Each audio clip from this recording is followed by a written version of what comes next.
حضرت طلحہ بن عبید اللہ رضی اللہ تعالی عنہ نبی کریم صلی اللہ علیہ وآلہ وسلم کی بارگاہ میں حاضر ہو کر عرض کرتے ہیں، یا رسول اللہ صلی اللہ علیہ وسلم، میں نے خواب میں 2 صحابہ کو دیکھا۔ محترم احبہ، یہ وہ 2 صحابہ ہیں جو ایک ہی دن میں ایمان لائے تھے۔ ان میں سے ایک صحابی اپنی عبادات، تقوی اور دینی خدمات کے حوالے سے دوسرے صحابی کی بنسبت زیادہ مشہور تھے اور وہ شہید بھی ہوئے تھے، اور یہ دوسرے صحابی سے 1 سال قبل جام شہادت نوش فرما چکے تھے،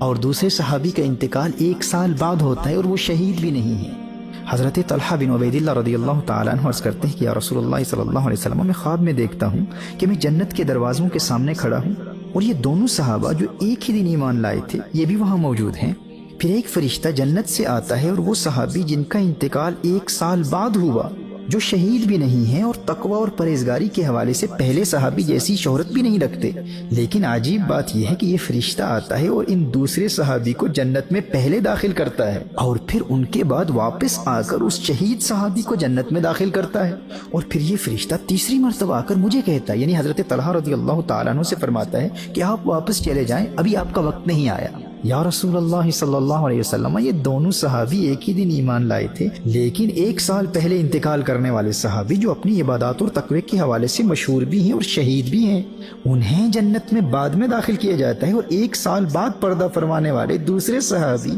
جو کہ شہید بھی نہیں ہیں یہ جنت میں پہلے چلے جاتے ہیں۔ کونین کے والی صلی اللہ علیہ وآلہ وسلم ارشاد فرماتے ہیں، الیس ھذا قد مکث بعد ھذا سنہ، وہ صحابی جو شہید نہیں ہوئے تھے کیا انہوں نے دنیا میں اس شہید صحابی سے 1 سال زیادہ نہیں پایا؟ حضرت طلحہ عرض کرتے ہیں، بلا، بات تو یہی ہے یا رسول اللہ صلی اللہ علیہ وسلم۔ نبی کریم صلی اللہ علیہ وآلہ وسلم نے ارشاد فرمایا، وَأَدْرَكَ رمضان۔ طلحہ غور تو کرو، جنہوں نے دنیا میں 1 سال زیادہ گزارا وہ شہید تو نہیں ہوئے، انہیں شہادت تو نہ ملی، لیکن انہیں ایک اور رمضان تو مل گیا نا۔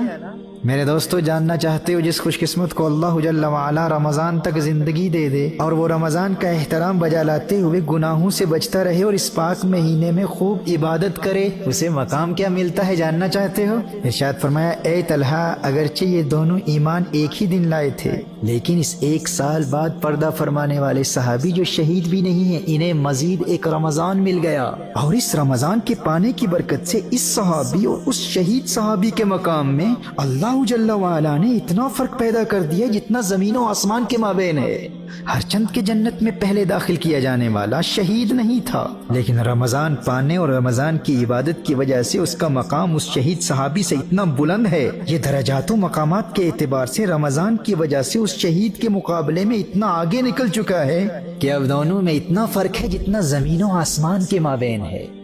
دوستو، شکر ادا کرو اللہ جل وعلا کا، اس کریم مولا کا جس نے ہم گنہگاروں کو رمضان کریم ایک مرتبہ پھر عطا فرما دیا ہے۔ ناز کرو اپنی قسمت پر کہ اللہ کا یہ پیارا ایک مرتبہ پھر مہمان بن کر تمہارے گھروں میں آ چکا ہے، اسے ناراض نہ کرنا۔ گناہوں کے ارتکاب سے جھوٹ، غیبت، چغلی، لڑائی جھگڑے، کسی کا دل دکھانا، حرام دیکھنا، حرام سننا، حرام کہنا، موویز دیکھنا۔ اللہ کا مہمان گھر میں آیا ہوا ہے اور آپ موویز دیکھ رہے ہیں، ٹائم پاس کرنے کے لیے کمپیوٹر گیمز کھیل رہے ہیں۔ لغو گوئی، فحش کلامی، تکبر، ریا، والدین کی نافرمانی، آپسی نفرتیں اور ان جیسے گناہوں سے اللہ کا یہ مہمان بہت ناراض ہوتا ہے، اور اللہ نہ کرے الیاذ باللہ کہیں ایسا نہ ہو کہ یہ مہمان تمہاری زندگی میں آیا ہوا ہو اور تمہاری نماز قضا ہو جائے، تمہارا روزہ قضا ہو جائے۔ دوستو، اس کے جانے سے قبل اس پیارے مہمان کو راضی کر لو، معافی مانگ لو، اس سے توبہ کر لو اللہ کی بارگاہ میں۔ اور یہ راضی کیسے ہوتا ہے؟ اس پاک مہینے میں قرآن نازل ہوا تھا اور اس کا اور قرآن کا بڑا گہرا تعلق ہے۔ یہ قرآن کی تلاوت سن کر بہت خوش ہوا کرتا ہے، قرآن کی تلاوت بھی کرو، اور تحریک کنز الہدیٰ کے منہج کے مطابق قرآن کی تفسیر کا مطالعہ کر کے بھی اسے خوش کرتے رہو، اور درود و سلام کی کثرت سے بھی اسے خوش کرتے رہو۔ اگر تم نے سچی توبہ کر لی اور آئندہ تمام زندگی گناہوں سے بچ کر گزارنے کا پختہ ارادہ کر کے اللہ کے اس مہمان کو خوش کر دیا، تو یہ تمہیں اللہ کی معرفت اور قرب الہی کے ایسے مقامات پر فائز کر دے گا کہ باقی نیکیوں میں کمی کے باوجود تم شہیدوں سے بھی بلند مرتبے پر فائز ہو جاؤ گے۔ تمہیں اندازہ ہی نہیں ہے تمہاری خوش قسمتی اور خوش بختی کا۔ کتنے عاشقان رمضان کے دل سینوں میں تڑپتے رہ گئے، لیکن رمضان سے 1 دن پہلے موت نے انہیں آ پکڑا اور وہ قبروں میں چلے گئے۔ آج وہ قبروں میں ہیں لیکن تمہاری قسمت پر رشک کر رہے ہیں۔ اور یاد رہے، جو اللہ کے اس پیارے کو نافرمانیوں کے ذریعے ناراض کرتا ہے اس پر اللہ کا غضب نازل ہوتا ہے۔ If you disrespect this guest of Allah by sinning, by missing your prayers, by committing acts that displease Allah and His beloved sallallahu alaihi wasallam, and if you don't show hospitality to this beautiful guest from Allah Jalla wa Ala by fulfilling the rights of Ramadan, then remember what the beloved of Allah sallallahu alaihi wasallam said about those who commit sinful acts in this blessed month of Ramadan. Hazrat Hani radiyallahu ta'ala anha riwayat farmati ہیں,